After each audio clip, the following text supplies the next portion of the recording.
In the bleak winter of 1803, the citizens of Salem believed they had long put the terrors of witchcraft behind them. The infamous trials had ended more than a century earlier, the gallows dismantled, and the town now pretended its dark history was buried. But when fire was brought to the daughter of one accused witch, the flame refused her flesh. Witnesses claimed the girl, no more than 16, stood calmly as sparks licked at her dress without leaving a single mark. Others swore that they heard whispers, voices not human, weaving through the crackling fire. By sunrise, word had spread from Salem Harbor to the farthest farms, and with it came an unease that not even time could quiet. They called her the girl who could not burn, a child cursed with proof that the shadows of Salem had not truly died. What science could explain such defiance of natural law 200 years before modern laboratories existed? And if her secret was hidden in blood and bone, how many generations might still carry it today? Before we uncover the chilling case of the witch's daughter, I want you to take a moment to subscribe and hit the notification bell. That way you'll never miss the dark mysteries that history wanted forgotten. And in the comments, tell me where you're watching from. I love connecting with fellow mystery seekers across the world as we uncover the stories that authorities tried to erase. Because tonight, you and I will step back into the fire, and you will decide for yourself if this was legend, miracle, or something darker still. In 1803, Salem was a place still living in the shadow of its own name. The trials of 1692 had become infamous throughout the colonies, repeated in whispers by neighbors who never forgot the flare of torches or the echo of prayers offered as gallows creaked in the night. By the start of the 19th century, the town had matured, trading heavily by sea, prospering quietly on its position as a hub of commerce. Yet beneath the sound of hammers in the shipyards and the ringing of bells in church towers, a different memory lingered. Salem was the town where reason once surrendered to fear, where families turned against each other, where daughters accused their own mothers, and where the word witch had the power to kill. For many, the past was a shame best kept buried, especially as New England prided itself on enlightenment, progress, and industry. But as history often reminds us, secrets have a way of rising to the surface when fire is near. The strange story began with a girl named Temperance Turner.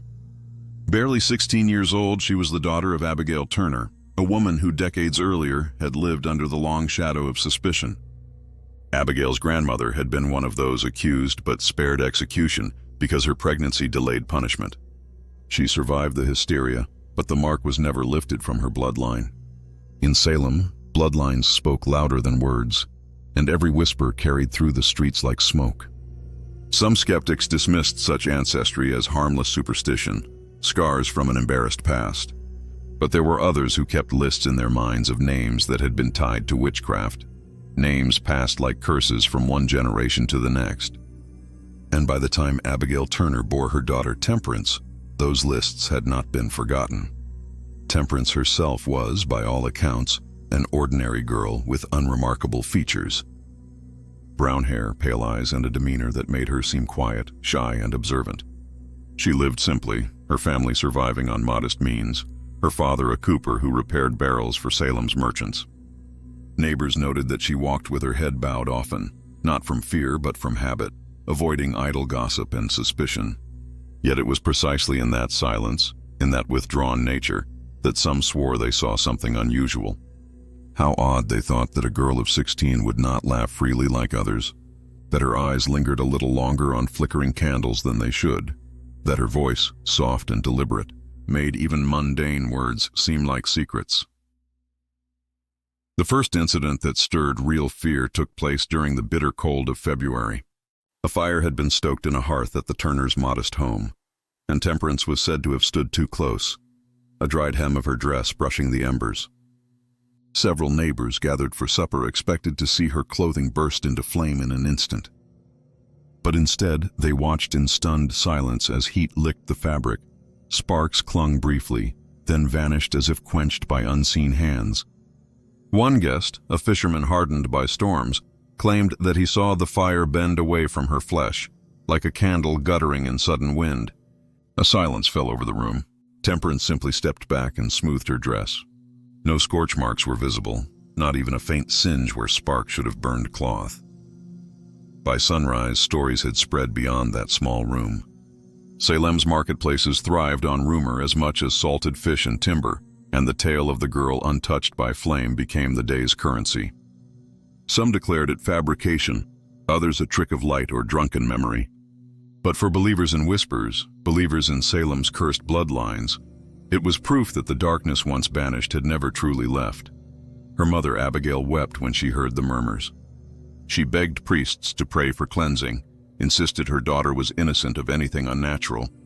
But as often happens, the more she protested, the more determined the town became in its suspicion.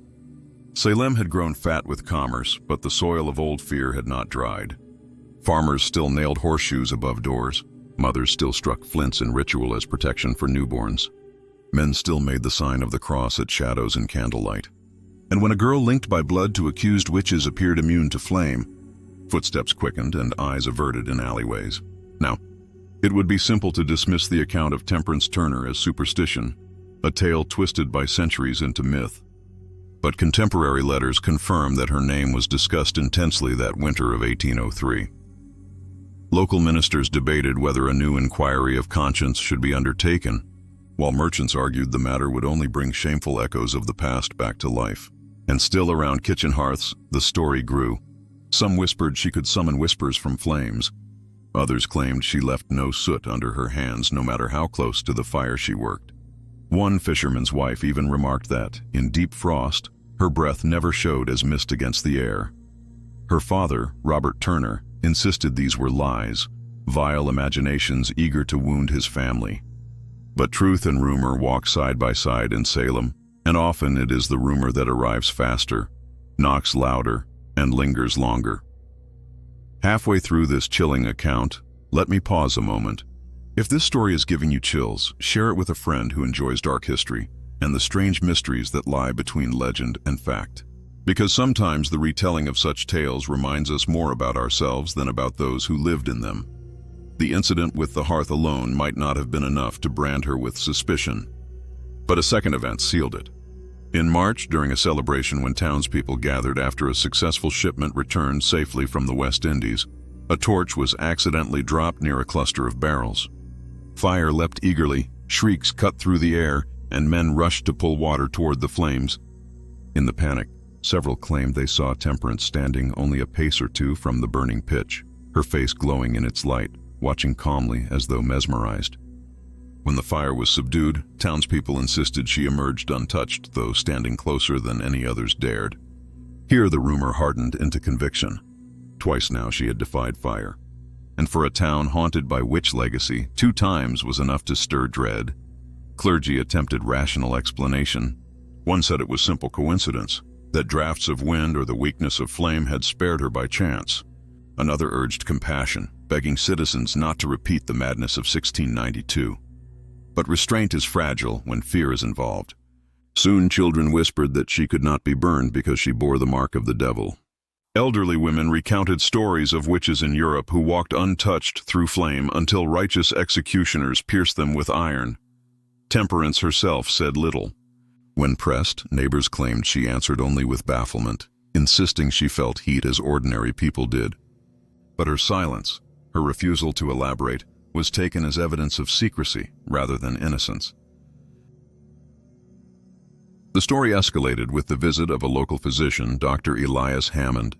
Intrigued by the growing accounts, he proposed a test, one whispered about long after his death and recorded in Massachusetts letters decades later. Hammond claimed he held her wrist above a candle flame, an experiment to measure reaction. Witnesses swore no blister rose, no cry escaped her lips. She merely pulled away and stared at him with pale eyes that unsettled him long after. Hammond, a man devoted to science, confided to colleagues he could not explain what he had seen. But Salem did not need science, only sign, and they believed they had seen more than enough. Rumor trails soon reached other towns along the Massachusetts Bay.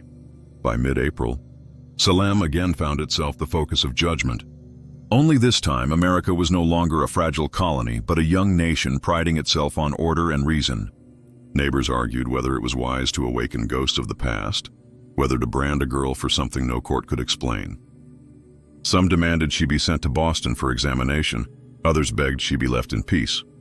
But every telling stoked the fire of fear, invisible yet glowing as surely as embers in a dark hearth.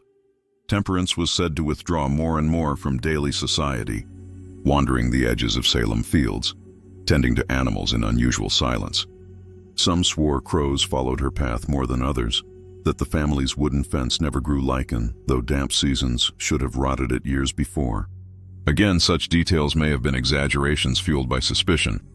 But in Salem, where stories had once killed neighbors, exaggeration mattered far less than perception. And so the atmosphere thickened with unease.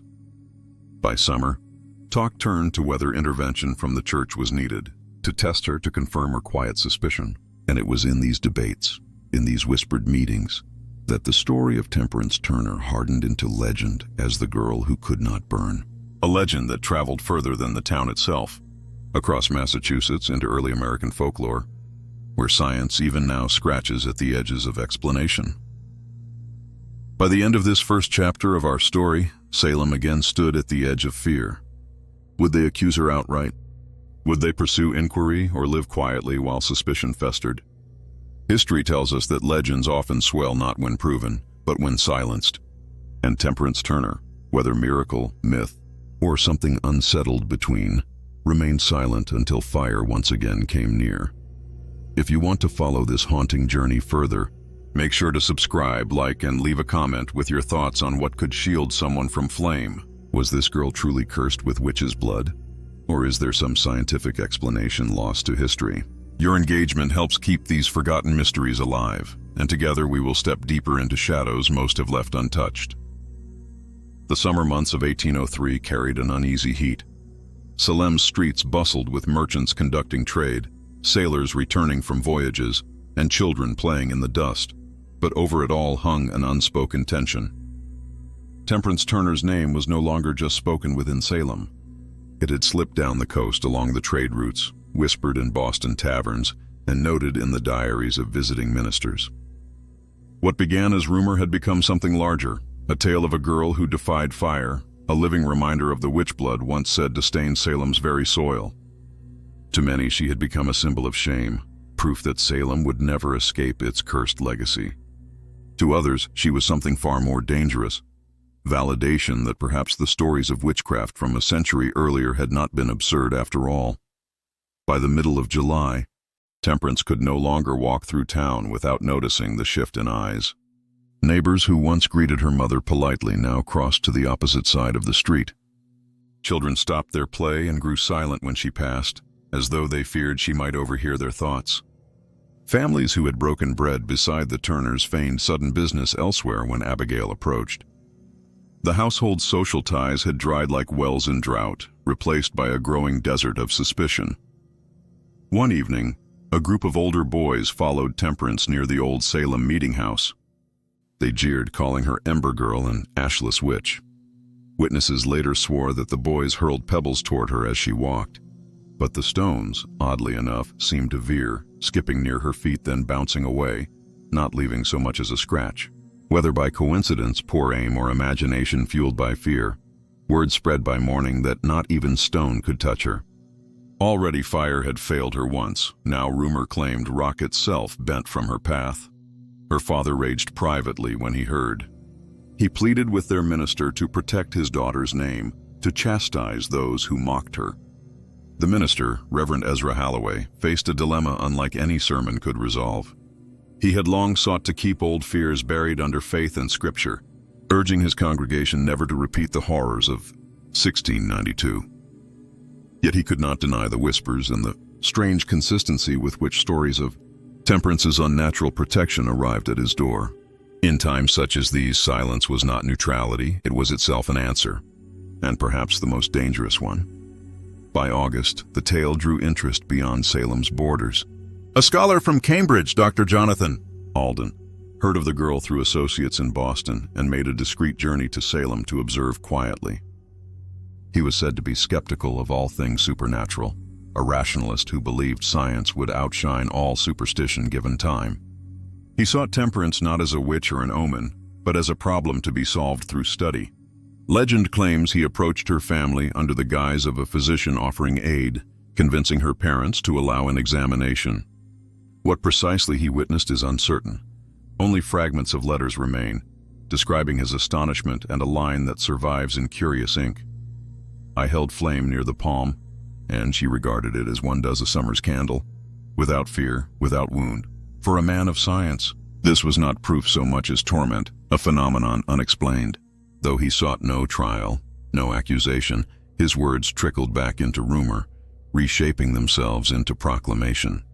Even scholars cannot burn her. The story of fire immunity did more than spark whispers. It awoke old divisions. Among some citizens, especially older families who remembered tales of the trials, it confirmed long-standing prejudice that the Turner bloodline could not be trusted, tainted by the shadow of sorcery. Among others, especially those weary of faith's heavy chains, it made her an object of fascination. Here, in their midst, was a girl who seemed to transcend ordinary human vulnerability. Some began to wonder not with dread but awe. Was she cursed or chosen? Halfway through our journey into Salem's unease, pause for just a moment. If this story is giving you chills, share it with a friend who loves mysteries tangled with shadows and history. The more we pass these forgotten tales forward, the more alive they remain in our world today. By September, fear had blossomed into palpable paranoia. Families began locking away tinderboxes or demanding children not linger near Temperance when fires were lit. Merchants whispered that her very presence brought misfortune. A cattle herd sickened mysteriously near the Marsh farm, and tongues immediately tied their bad luck to the Turners. A child slipped and broke a leg while playing near their fence, and mothers insisted it was no accident but an evil aura that lingered near the Turner house. Everyday misfortunes that had once been accepted as fate were now pinned to her shadow. It was in this climate of suspicion that the second great fire incident occurred. During a harvest gathering, townsfolk lit large bonfires at the field's edge to celebrate successful collection before the frosts returned. Temperance, attending quietly with her mother, became the focus of unwanted attention when a gust of wind caught sparks, scattering them toward the crowd. Eyewitnesses swore the sparks landed on her shawl, clinging as though feeding. Panic shrieked around her, yet again there was no flame, no wound. She brushed the sparks off as though brushing snowflakes, leaving nothing but rumors more dangerous than matches in dry grass. What followed was inevitable. Meetings were held in secrecy by town elders, debating not whether something strange was occurring, but how to respond. Though the horrors of the trials haunted every decision, Salem was still a Puritan town at its roots. Scripture warned of powers not divine in origin. Even with the memory of innocent blood wrongly shed, men murmured that perhaps the devil had bided his time, planting new seed in an old cursed line. Could they ignore such danger if indeed it was danger? Fear twisted itself into conviction. Salem would not repeat the trial madness, but neither could it let such rumor fester unchallenged. Abigail Turner pleaded desperately with neighbors. She swore aloud her daughter was human, no darker than any soul, and she begged Salem not to break anew under ancient chains of superstition. Some sympathized, but even pity works like kindling. Pity says, this child is marked. Pity says this child will suffer. And in Salem, pity too often becomes the stick that stirs the fire. Dr. Hammond, the local physician, continued his quiet inquiries. Obsessed with understanding the phenomenon, he even proposed a gathering of gentlemen to conduct controlled experiments, a forward vision, perhaps the first flicker of scientific trial in a town bound still to faith. But the suggestion was met with outrage. To test her would be to admit belief in sorcery, and to admit belief was to undermine a century of denial. Leaders insisted silence must prevail outwardly. But silence is not absence. Silence in Salem is often the loudest scream. As autumn deepened, bizarre claims entangled fact. Some swore that when passing the Turner home they smelled sulfur, though neighbors closer said no such thing lingered. Others claimed her eyes glowed faintly in lamplight. Sailors, ever storytellers, carried tales that Turner blood burned cold when cut. Nothing of this was proven, yet it did not matter. In Salem's imagination, Temperance had become not a girl, but a canvas onto which every half-memory, every superstition, and every fear was painted. By November, even her quietest moments drew commentary. When she walked into St. Peter's Church, murmurs shivered through the pews. Some crossed themselves and dared not meet her gaze. Others stared openly, seeking a glimpse of proof in her every gesture. Could she kneel in prayer like an ordinary girl? Did she flinch before the crucifix? Each twitch, each breath, measured not as human movement, but as evidence for or against her humanity. The climax of rumor came with winter's first frost. A fire at the harbor raged when stacked timbers caught during unloading. Men scrambled, throwing water, shouting into smoke. Temperance was there, aiding her father in hauling barrels away from flame's reach. Witnesses swore that amidst the smoke, heat surging enough to blister skin, she walked steadily, hauling wood without so much as a cough. When one sailor fell unconscious in the choking black, she helped drag him clear, her own hair unscorched, though sparks leapt across her shoulders. The sailor, recovering later, declared by candlelight, "Either she is God's chosen, or she is hell's." Such words were gasoline. Salem divided as if cleaved by axe. Was she wicked or wondrous? Was her bloodline cursed or blessed? No longer was the debate simply hidden. It bled into taverns, into churches, into every supper table. Her every movement bore witness to a trial no court had declared, but in which all Salem citizens became judges. Near Christmastide, the tension could bear no more. Rumors swirled of a secret council forming, a gathering to demand she undergo examination, perhaps something between science and scripture. Whispers said if she did not confess, if proof rose against her, Salem might act as it once had acted, though without gallows, without official sanction. Fear breeds fast, and mobs need little invitation when shadows grow long. Abigail, Robert, and even Temperance herself sensed the danger swelling like tide against rocks. Yet Temperance, curiously, grew calmer as fear rose. Some swore she began speaking with unusual poise, answering accusations not with tears but measured words. When asked if she feared the fire, she said plainly, "Would you fear what does not harm you?" Such answers struck as arrogance, though perhaps they were simple truth. But arrogance in Salem was as dangerous as guilt. Winter closed its fist. The Turner household shuttered itself against cold and against neighbors' eyes. Yet stories did not fade. They only sharpened, crystallizing into myth.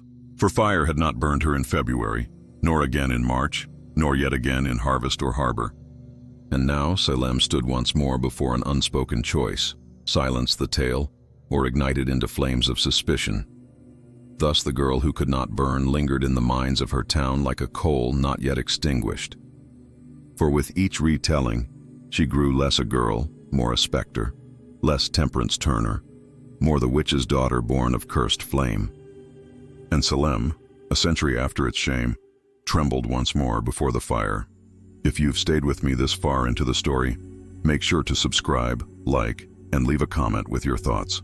Was Temperance a miracle untouched by fire? Or was Salem creating its own nightmare again out of fear and shadow? Sharing your perspective makes these forgotten tales breathe once more, and together we uncover the mysteries history never could explain. The beginning of 1804 in Salem was cold and brittle, the kind of winter that cracked wood in silence and froze river edges thick enough to bear wagons. But no frost could numb the rising heat of debate over Temperance Turner. For nearly a year, whispers had swelled into open arguments. The girl who had stood untouched by embers, sparks, and roaring flames was no longer a mere curiosity. She had become the pivot of Salem's conscience, the line between old superstition and new fear. To do nothing was to risk repeating mistakes of the past, and yet to act was to risk repeating them too. It was history repeating itself in both directions at once, and Salem stood at a crossroad. Accusations, though never formal, hung thick in taverns. Farmers muttered that their crops failed because of her presence. Sailors claimed a voyage delayed by storms had been cursed when Temperance's father repaired barrels bound for their ship. Even ministers, who once swore never again to stain pulpits with witchcraft fever, began exchanging uneasy glances. Reverend Ezra Halloway, burdened with the heaviest conscience, finally convened a private meeting with elders in January. In a candlelit parlor, he posed the question none wished to speak aloud. Could they trust leaving such claims unanswered? Was their silence inviting chaos to grow bold? Some urged him to declare the matter nonsense from the pulpit and command the town to stop. Others whispered caution that if even a shard of rumor held truth, mocking it might endanger them all. The discussion swirled, indecisive, haunted by memory. They could not forget that once before in Salem, whispers turned to gallows, and gallows turned to shame that burned longer than any flame. It was William Pike, a merchant with little patience for hesitation, who first demanded action. His warehouse had narrowly escaped the recent harbor fire, and though Temperance had, by witnesses' accounts, aided in saving sailors, Pike swore aloud she had drawn the fire's wrath upon them in the first place. "Providence tests us," he declared. "To ignore signs is to spit upon heaven itself. We must prove the truth of her. If she is innocent, she will stand untouched. If she is not, better we know before worse befalls us." Such words carried weight. In Salem, proof had always been a fragile concept, woven as much by fear as by fact. Still, the council resolved to request an examination, not a trial, they insisted, not chains and judges, but a demonstration that might settle rumor. To appear cautious, they would frame it as a chance to clear her name, to spare her household further torment. Yet beneath their reasoning beat the same heart that had once pulsed through Salem's trials. Curiosity laced with dread, suspicion dressed as duty. Robert Turner objected furiously when approached. He slammed doors in their faces, cursed them to leave his family in peace. Abigail wept again, begging them not to twist her daughter's every breath into omen. But the council pressed. "Appear publicly, allow Temperance to stand before witnesses, and the talk will fade," they promised. Of course, Salem had always promised that to its accused. Salem's promises were ash carried swiftly by wind. On the appointed day in late January, townspeople gathered more swiftly than snowmelt rushing down gutters. The scene was hardly a formal tribunal, yet the air thickened with the same weight that had filled Salem's meeting houses a century earlier. Men with arms crossed, women clutching shawls tighter, children peering behind parents with wide eyes. The air was charged not with justice, but with spectacle. Temperance, pale beneath her modest bonnet, stood flanked by her trembling mother. Her father hovered near like an animal guarding young from a pack, tension in every gesture. Reverend Halloway began with careful words. He reminded those gathered of Scripture against rash judgment, of the shame Salem bore from its past sins. Yet even as he spoke, faces strained forward with hunger for revelation. They did not come to be reminded of past errors. They came to witness whether whispered legend would play before their own eyes. The test was crude. A candle was lit and its flame brought toward her hand. Silence thickened, broken only by the faint hiss of wax. Temperance neither gasped nor cried. She simply extended her hand over the flame, holding it so near the wick that wisps of smoke curled around her skin. No blister formed, no wince betrayed her. Whispers rippled through the crowd. Some murmured awe, others muttered curses. A second test followed, a scrap of her shawl held to the candle, then pressed against her arm while flickering. Again nothing. The cloth browned, but her skin beneath remained pale and unmarked. One woman fainted outright. Another cried witch in a voice shrill enough to make mothers clutch their children. Reverend Halloway raised hands to silence them, insisting these were coincidences, not proof of demons. But his words scattered like leaves before a gale. Salem's people were seeing what they believed, not believing what they saw. Dr. Hammond, emboldened, attempted one final act of rational inquiry. He dipped a thin iron poker in flame until it glowed red, then held it inches from her skin. "If she does not burn," he whispered for those nearest to hear, "then we face not witchcraft, but an enigma science itself has yet to solve." Temperance raised her chin, her mouth drawn but steady. The poker lowered, near enough that witnesses swore they smelled heat. Yet again, no scar, no scream.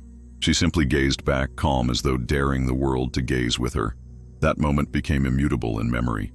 Some remembered awe, others horror, but all remembered it the same way. Fire obeyed some unseen law where Temperance Turner was concerned. Whatever the explanation, it refused to bow before Salem's understanding. As the crowd dispersed, voices exploded into argument. Was she marked by God as a living miracle? Or was she unholy, spared by fire to tempt weaker souls into disbelief? Neither reverend nor doctor could calm storming tongues. What was meant to clear her name had instead bound her eternally to legend. She had been tested, and in testing, proven something unnatural indeed. That night, the Turner cabin stood silent but watchful. Robert Turner posted himself near the door with rifle on lap, Fury his closest companion. Abigail knelt deep in prayer. But Temperance, the girl who had just confounded an entire town, sat quietly with candle flame flickering inches from her palm, her eyes reflecting gold, but never flinching. What thoughts coursed through her head none would know, but neighbors swore they saw her silhouette through the window. a still figure communing with flame as though in unwritten pact. Days melted toward February, and Salem's division sharpened into factions. Those who believed she was divine praised her, whispered that she might be proof of heaven's mystery, a reminder that God could place wonders in the humblest bloodlines. Others denounced her, declaring that if fire itself recoiled, then only foul powers could shield her flesh.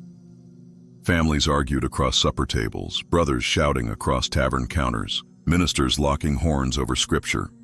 And still, Temperance herself remained silent. It was not defense she sought, nor reconciliation. She walked, worked, ate, all ordinary habits of a young woman, yet everything she did shimmered with uncanny gravity. If she lit a stove, it became a miracle. If she warmed her hands by a hearth, it became proof of wickedness. Her very breath transformed into witness, desired or not. Midway, let me pause to invite you again, if this story is gripping you. If the strange case of Salem's Witch's Daughter unsettles and fascinates in equal measure, share it with a friend. Shadows often tell deeper truths when more ears are listening together. The tension soon spread beyond Salem itself. Merchants traveling inland brought accounts of the girl untouched by flame. Ministers in Boston argued publicly, some condemning her as witch blood surviving, others claiming persecution of her would renew shame tenfold. Sailors carried the yarn as far as Maine, where fishermen recited her tale beside fires, laughing nervously at the thought of flame that refused to injure. With every retelling, her tale grew larger, further from her actual life, but closer to something like myth. The winter deepened. Strange reports intensified. Some neighbors insisted that when Temperance passed, hearth flames sputtered lower as though cowed. Others swore sparks leapt brighter when she drew near. Dogs, it was claimed, shied away, tails between legs, refusing her command. Nonsense, insisted skeptics. Yet nonsense repeated often is as strong as gospel in such places. At the end of February, events took a darker turn. A cottage not far from the Turners caught fire late at night. The family escaped, but the blaze consumed their livelihood in minutes. Gossip wasted no time. Was it ordinary misfortune, or was Temperance seen walking near the road that evening? Rumor claimed she strolled calm before orange glow, her face bathed in firelight but her skirts unsinged. No proof held, but proof was never needed in Salem. The cottage's blackened carcass became exhibit and accusation at once. Reverend Holloway now faced pressure beyond one man's strength. He preached caution, preached against judgment, begged the people not to thrust Salem back into the pit from which it once clawed. But whispers were louder than sermons, and memories of old trials made caution feel like cowardice to some. They clamored that God or hell was testing them once more. Salem could not afford silence when both miracle and curse stalked their streets in one girl's skin. The Turners themselves felt walls closing. Neighbors who once delivered flour no longer passed their door. Shipyard foremen hinted that Robert might no longer be welcomed with contracts. Abigail, exhausted by prayer and suspicion, grew frail. Yet through it all, Temperance moved with silence that unnerved even allies. Some pitied her, muttering that no girl could choose the rumors that plagued her. But pity remained an ember ready to flare into suspicion when blown by any stray wind. Thus, by early spring, a second council was whispered into being, this time to decide not on an examination but on intervention. The word trial was avoided, but hearts beat with old rhythms. Salem had sworn never again to repeat its horrors. And yet here they were, sharpening arguments sharper than blades, convinced they stood against darkness clothed in pale skin. If you are transfixed by this unfolding mystery, remember to subscribe, like, and leave a comment with your thoughts. Was Salem once again chasing shadows, or had fire itself revealed a truth darker than the town could bear? Your voice adds to this living chorus of memory, and together we strive to wrestle meaning from stories history tried to bury. By the time March winds swept down across Salem in 1804, the Turner family was no longer living simply on the edges of rumor, but in the storm's eye. What had once been whispers passed through doorways was now spoken openly in Salem streets. At the shipyards, men argued over whether she should be treated as a divine wonder or cast out as a threat. In taverns, sailors relished the tale as jest, only to grow still when older men repeated solemnly that no jest survives fire when proven. Even in Sunday sermons, Reverend Holloway could not speak of charity or faith without eyes wandering to the pew where the Turners sat. Salem had always been a place where winds of belief shifted quickly, but now it seemed all currents circled a single flame, and that flame was the girl who could not burn. Outsiders had begun to take an interest, which made matters far worse for the family. The newspapers in Boston, always hungry for sensation, carried fragments of rumor, half disguised as reports of curiosities of the Massachusetts Bay. They never printed her name in full, but the description was unmistakable. A young maid of Salem, connected by blood to the condemned of 1692, has exhibited indifference to flame, witnessed on multiple occasions by her neighbors. Boston scholars wrote with skepticism, suggesting it was a series of accidents mistaken for miracle, but others seized on the story with zeal, claiming it was proof that ancient witchcraft still pulsed beneath New England's rational veneer. Letters were exchanged between ministers in Boston, Cambridge, even Hartford, each offering theories but none offering comfort. The arrival of these outside voices had two effects. First, it gave Salem's fearful something dangerous: validation. If even distant towns and newspapers whispered, then surely they had reason to stand vigilant. Second, it fueled resentment, the kind of resentment small towns feel when the world intrudes. Neighbors muttered that because the Turners had failed to silence the matter, Salem now bore its shame on stages far beyond their wharfs. They were not just defending themselves now, they were defending their reputation. Fear wrapped itself in pride, and pride sharpened it into anger. The Turners withdrew almost completely. Robert tried to continue his work as a cooper, yet contracts dwindled by the week. Merchant Pike, hostile since the harbor fire, flatly told others not to trust their fortunes in barrels made by cursed hands. Abigail rarely left the house. Some swore she took to walking by candle at night, knocking on her daughter's door with tearful prayers that Temperance would renounce whatever curse she carried. But Temperance neither confessed nor resisted. She remained steady, silent, half hidden in the Turner cottage like a flame behind frosted glass, visible, flickering, and undeniably there. It was only a matter of time before anger would demand action. That ignition came one night late in March, when another fire broke, this time in the stable of a family only 3 doors from the Turners. Horses perished in the blaze, the family narrowly escaped, and by dawn eyes were staring toward the small home by the road. There were mutters that Temperance had been seen walking back to her house only an hour before the stable caught flame. No proof, as always, but wildfire needs none. A group of men gathered, not reverends this time, not merchants debating by candle, but ordinary men with torches of their own, voices rising with talk of protection, of God's justice, of doing what must be done. Had it not been for Reverend Halloway arriving by chance from a late visit, the night might have erupted into violence.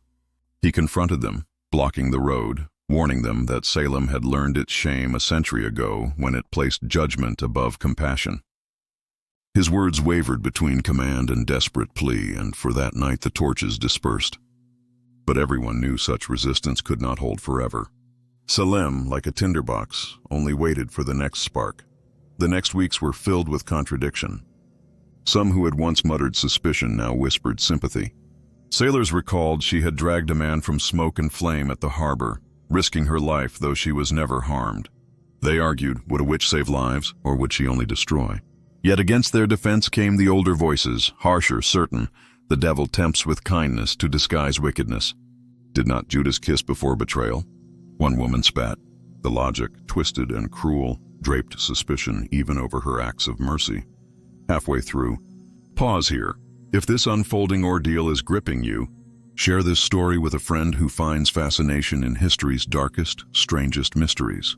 To share is to keep alive legends others would bury, and the more voices it reaches, the stronger the shadows speak.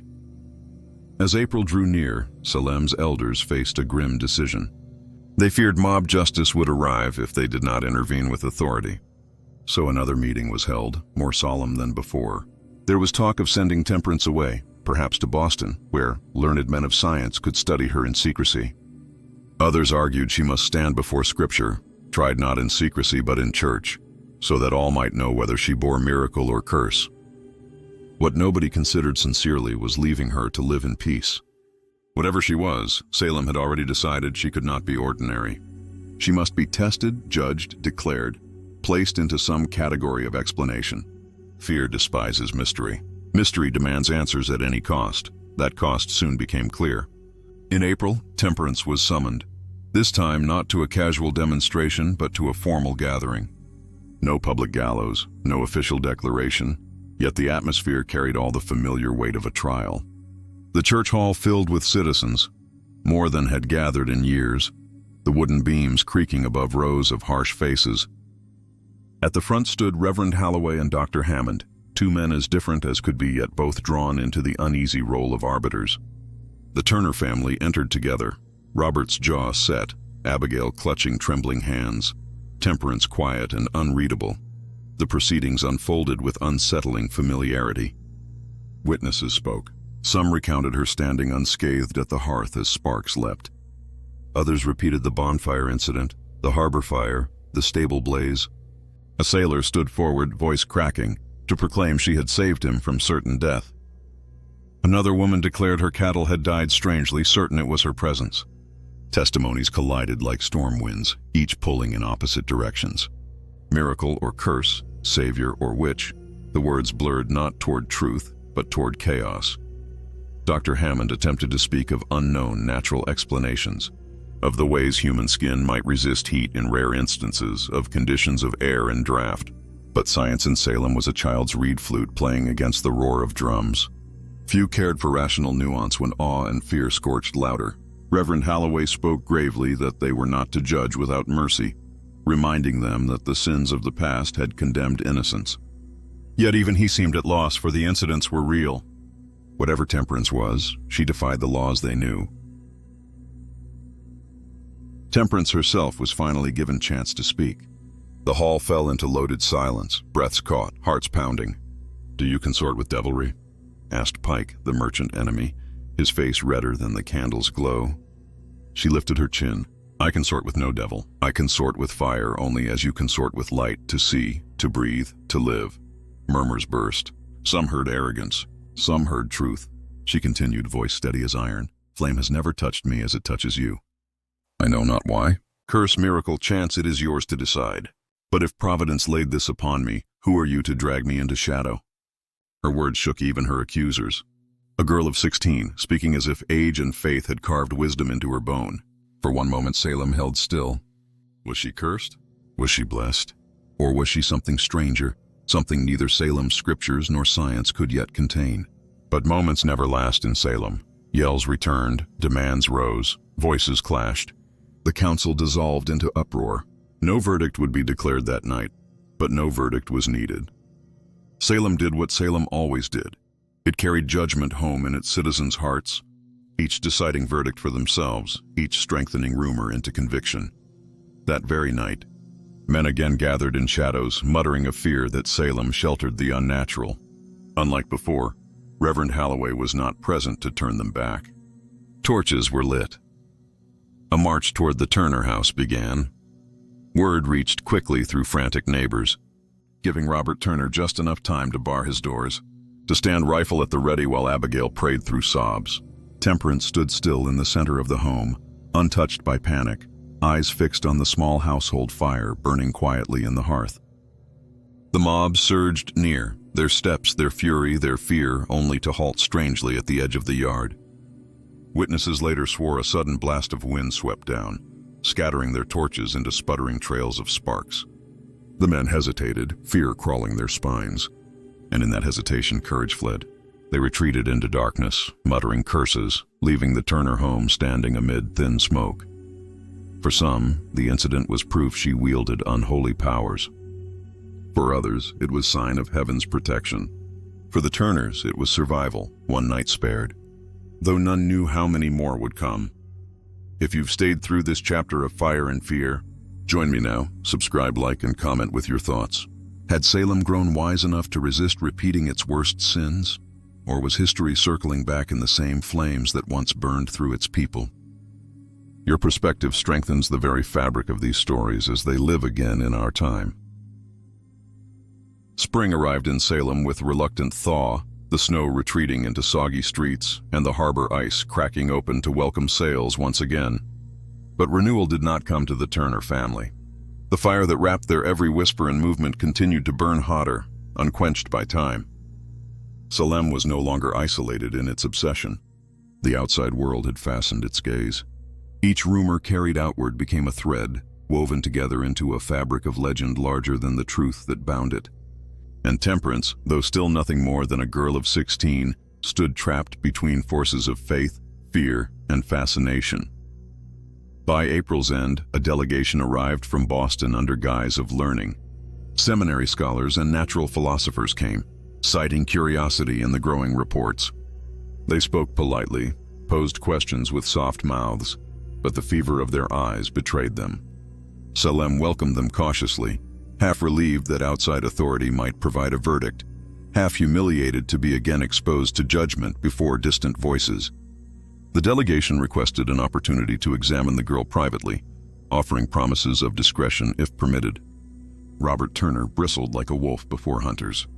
Abigail begged them to take her daughter far away, to free Salem of its curse.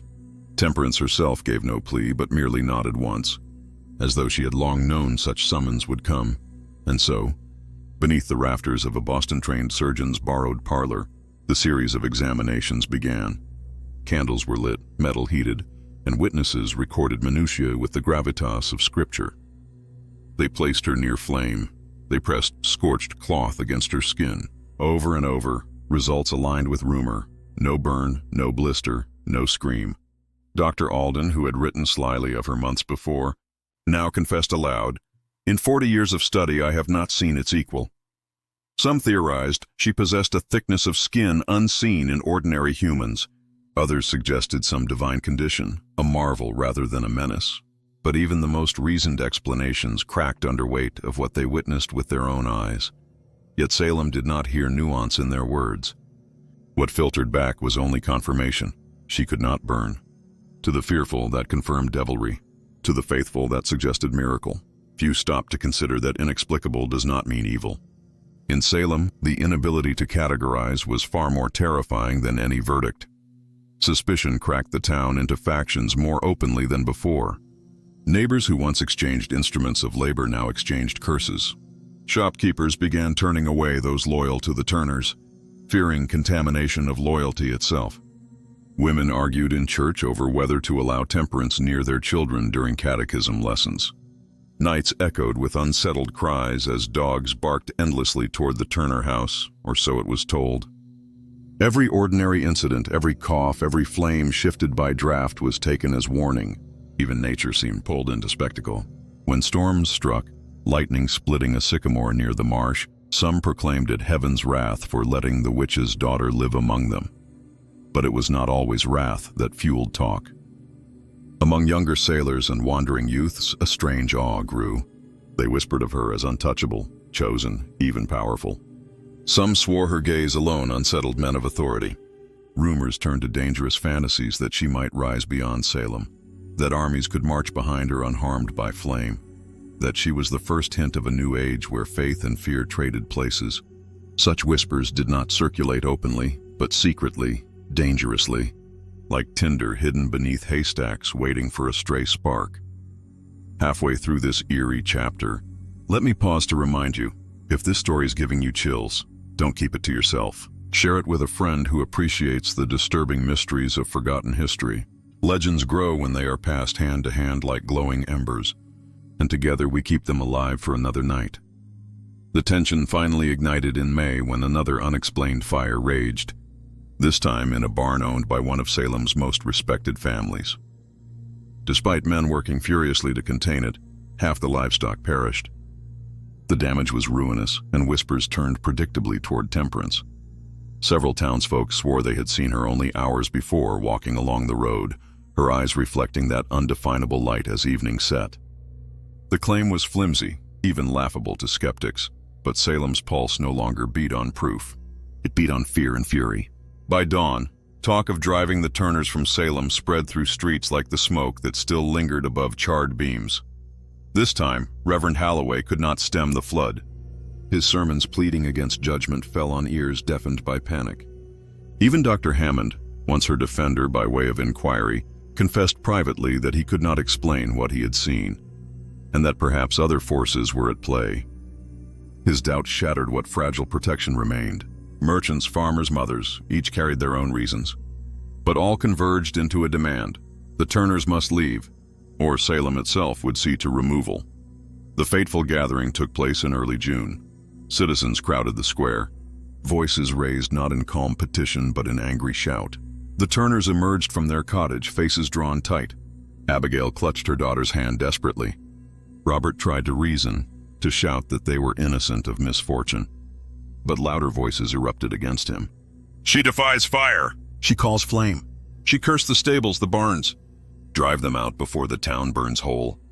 Through the storm of fury, Temperance raised her voice, not soft, not trembling, but clear as a bell struck in winter air. "If God made me thus, is your quarrel with me or with him?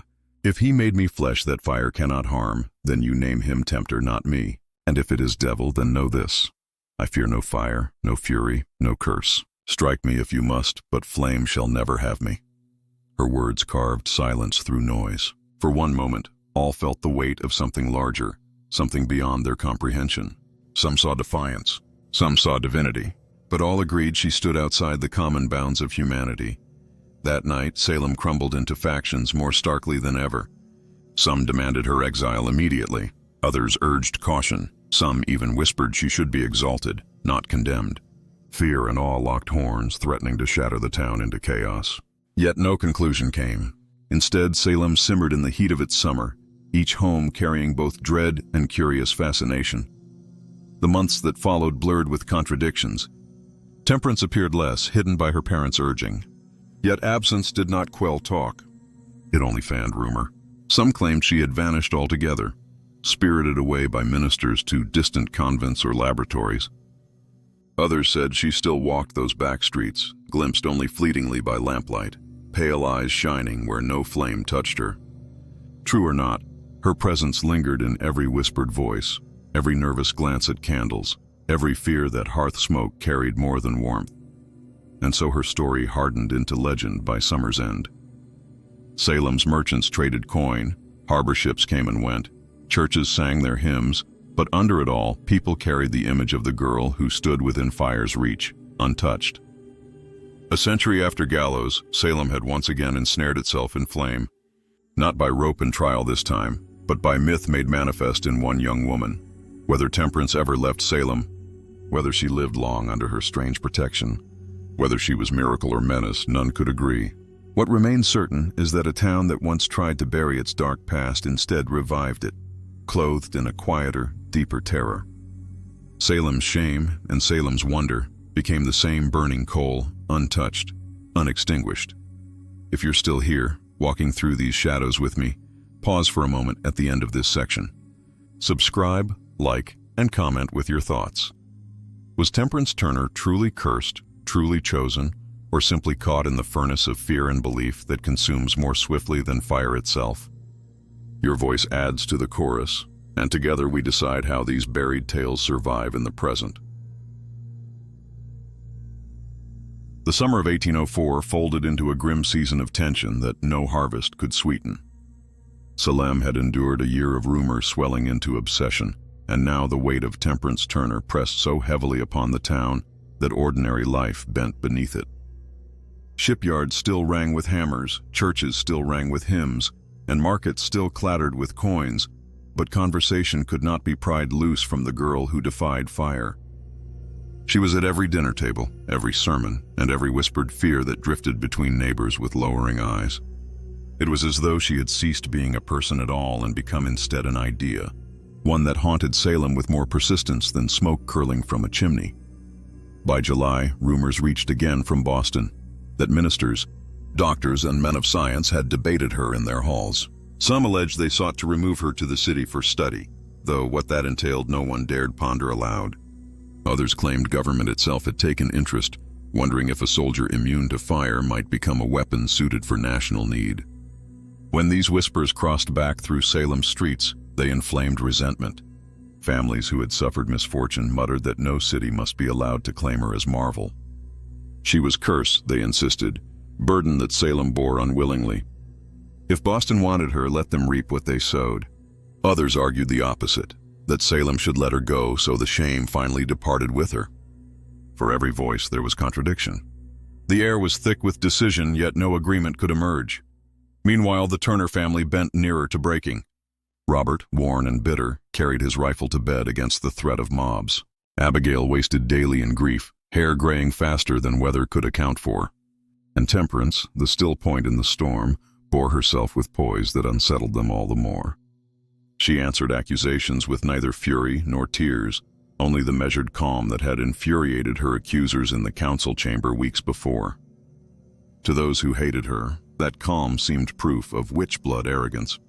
To those who pitied her, it was heartbreaking stoicism. But for all, it was mystery, and that mystery devoured rest. The crisis came in late July, when yet another fire erupted, this time near the docks. A cluster of warehouses stacked with timber caught suddenly in night flame. Men rushed to fight it, but the blaze spread violently, threatening the ships anchored in harbor. Dozens labored in desperation, and in the heart of smoke and shouting, multiple witnesses swore they saw her. Temperance Turner, standing among embers, helping men haul rope, eyes reflecting fire like mirrors, yet never blinking. While sailors blistered with burns, her skin remained pale, her hair unscorched. And when the flames at last died under sweat and seawater, tongues wagged like loosened chains. The blessing or curse was undeniable now. Too many had seen, too many could not ignore. By dawn, a mob gathered near the Turner house. This time there was no Reverend Halloway to stand in their path. He had fallen ill days earlier, his sermons silenced, his words absent when most needed. Nor was Dr. Hammond fit to reason. Old, weary, and half-broken by his own doubts, he locked himself indoors. The men who pressed toward the house carried not only torches but iron, chains, and the bitter conviction that they acted in the name of preservation. Women and children lingered behind, some crying, some urging mercy. But mercy is a frail stem against the boot of fear. Robert barred the door. He shouted warnings, rifle ready, prepared to defend family even against his own neighbors. Abigail sobbed prayers in frantic rhythm. Temperance stood calm again, unmoving, the hearth glow playing against her features. As the mob shouted for her to come forth, she whispered only, "If flame cannot touch me, do you think fury will?" Her voice reached beyond the house, out into the yard where determination faltered. Some interpreted defiance, others resignation, but all recognized power, clothed in nothing more than a girl's quiet tone. The first stone was cast, shattering wood. The mob surged. Robert raised his rifle, fired into the air in desperate warning. The crack split night apart, scattering the front ranks, but rage does not scatter long. They pressed again, this time with axes hacking at the door. Wood split, hinges cried, and the Turner family stood at brink of destruction, and then the unimaginable came to pass. Witnesses swore as the mob struck the cottage door. A roar of flame erupted, not from torches but from the hearth inside. Fire surged outward in a sudden column, curling around the frame without igniting timber. Sparks and heat blasted against the men, driving them back. Yet the cottage did not burn. The door, though broken, smoldered only faintly. The Turners stood inside, illuminated in glow, unharmed. Temperance alone stepped forward, and for an instant appeared almost cloaked in flame that clung but did not consume. Men dropped their weapons, eyes wide, faces pale in terror. "Witch!" some shouted. "Angel!" others dared. But all stumbled back, undone by the sight. The mob scattered like crows at gunshot, fleeing into the night. None pressed forward again. Word of the event spread with lightning speed. By morning, half the harbor spoke as though it had been witness. By evening, Boston papers carried exaggerated accounts that a witch girl had driven armed men with fire that bent to her will. Ministers fumed that such embellishment slandered God. Scientists speculated quietly whether reports suggested natural phenomena misunderstood. Merchants shook heads in fear that Salem's name would forever stink of witchcraft again. But gossip cannot be reclaimed once loosed. It is wind escaped from prison. In the days that followed, the Turners made a decision. They could not remain. Robert packed what little remained of worth, Abigail wept into shawls, and Temperance herself closed shutters as though drawing a veil over years of torment. Then, in a dawn like any other, their cart rolled from Salem. Some neighbors claimed to see them depart. Some swore only Temperance walked while her parents vanished elsewhere. Some insisted they slipped away at night unseen. The truth was obscured, as truth often is amid legend. What is certain is that from that summer onward, Temperance Turner was no longer seen in Salem. Her disappearance did not extinguish her story. Indeed, it fanned it brighter. Some said she went to Boston, studied in halls of science until records vanished. Others insisted ministers spirited her to a convent, where prayers might harness or contain her gift. Still more whispered she fled west, disappearing into frontier towns, sightings of pale-eyed women untouchable by fire trailing like shadows across decades. A few dark voices muttered that she still walks among us, her descendants bearing the same secret in their blood, hidden until flame reveals them. Salem, relieved of her presence, did not find peace. Fires still sprang by accident, storms still destroyed crops, disease still carried away children. But people spoke of misfortune differently now, with hesitation. For no matter the tragedy, someone would mutter, "At least the fire touched us." As though Temperance's memory poisoned even their understanding of suffering. Midway here, as this legend reaches its most chilling ambiguity, let me pause with you. If this story of the witch's daughter is settling into your veins like cold ash, share it with a friend who appreciates the disturbing truths buried in folklore and history alike. These stories survive because we carry them together, each voice another log on a fire that refuses to die. Years passed, and Salem grew further from its infamous past. Ships carried trade around the world, churches grew quieter, and new generations claimed they had outlived superstition. But Temperance Turner remained alive in their stories. When children feared shadows, parents hushed them with her name. When fires flared too brightly, neighbors remembered the girl who walked untouched. And with every repetition, the witch's daughter drifted further from flesh and bone into smoke and memory. Science would rise in following centuries, claiming with authority that no human could be impervious to fire. Dermatologists would speak of rare conditions, physicists of drafts and illusions, psychologists of mass hysteria shaping perception. But none of these late-born comforts could strip away the testimonies of neighbors who claimed to see with their own eyes a girl immune to flame. Theories become ash when set beside raw belief, and so, even now, more than 2 centuries later, her name stirs unease. Was Temperance Turner a miracle misplaced, a witch disguised in innocence, or merely a girl crushed beneath the weight of inherited fear, whose every accident was magnified until myth consumed her entirely? Each listener must decide, for the story offers no fixed ending, only flames, always flames, reaching but never taking her. The last reliable account appears in a letter from a sailor in 1811, citing a woman in Rhode Island whose shawl caught flame without burning her as she walked calmly on a pier. He swore she looked exactly as they had said the witch's daughter did. Was it truly her, living still? Or was it only the echo of rumor shaping what he thought he saw? History leaves us no certainty, only embers. But certainty is not what keeps stories alive. It is wonder. It is fear. It is the haunting realization that some mysteries refuse cages of explanation. Salem tried to chain her through judgment, tried to cage her through testing, tried to banish her with exile. Yet after all, she escaped through time itself, carried by words, by whispers, by our very curiosity even now. At last, as night closes on this account, we return to where it began. Salem, 1803, a girl no older than 16, her dress brushing sparks and yet refusing to burn. A family cursed by ancestry, a town cursed by memory, and a lesson carved not in law or trial but in the marrow of fear that once Salem burned its daughters, and perhaps never stopped. If this tale has followed you into shadow, if it has stirred questions more than it has offered answers, then I invite you now. Subscribe to this channel, like this story if it has gripped you, and comment your thoughts below. Was Temperance Turner proof of a world stranger than reason allows, or merely the reflection of Salem's inability to let go of its ghosts? Your voice, your reflection, is the coal that ensures this fire never dies in silence. Let us share it together, for the past is never as buried as we think.